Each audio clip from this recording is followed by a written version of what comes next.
কি নাম তোমার? দুলু মিয়া। সুপার। সুখবর সুখবর সুখবর, দুলু মিয়ার খোঁজ মিলেছে।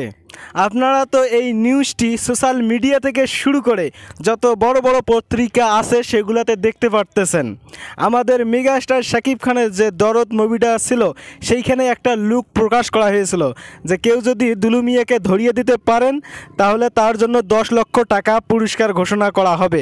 অলরেডি গতকাল দুলু মিয়ার খোঁজ মিলেছে, দুলু মিয়াকে খুঁজে পাওয়া গিয়েছে। এখন দুলু মিয়াকে জনগণের সম্মুখে নিয়ে আসা হবে আজকে তো এই বক্তব্যগুলো আমি দেব না। আজকে যে বিষয়টা নিয়ে কথা বলবো সেটা হলো দরদ সিনেমার গানের বিষয় নিয়ে কথা বলবো, যে দরদ সিনেমাটাতে কয়টা গান আছে এবং শিল্পী কারা কারা থাকছে।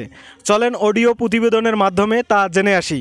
অনেক জল্পনা কল্পনা শেষে ফাইনালি প্রেক্ষাগৃহের মুখ দেখতে যাচ্ছে দরদ সিনেমার ডেট পিছাইতে সাকিবিয়ানদের মনে অনেক ক্লান্ত চলে আসে। তো ফাইনালি অনন্য মামুন ভাই জানিয়ে দিলেন যে আপনাদের প্রেক্ষাগৃহে আসতে যাচ্ছে দরদ। এই দরদ সিনেমা নিয়ে এখন সোশ্যাল মিডিয়াতে আলোচনা চলছে। সবারই একটাই দাবি যে দরদ সিনেমার গান কবে আসবে, দরদ সিনেমার কে কে শিল্পী থাকবে, দরদ সিনেমাতে কয়টি গান রয়েছে। এবার আমরা দেখে আসি দরদ সিনেমাতে কয়টি গান আছে এবং কে কে এই গানগুলোতে কণ্ঠ দেবে। দরদ সিনেমায় মোট 5টি গান থাকবে। গানগুলো গিয়েছেন মোহাম্মদ ইরফান, বালাম, কোনাল, নোবেল, ইমরান মাহমুদুল, নাকাশ আজিজ, এরকম বিখ্যাত শিল্পীর দ্বারাই এবার দরদ সিনেমার গান গাওয়াতে যাচ্ছে দরদ কর্তৃপক্ষ।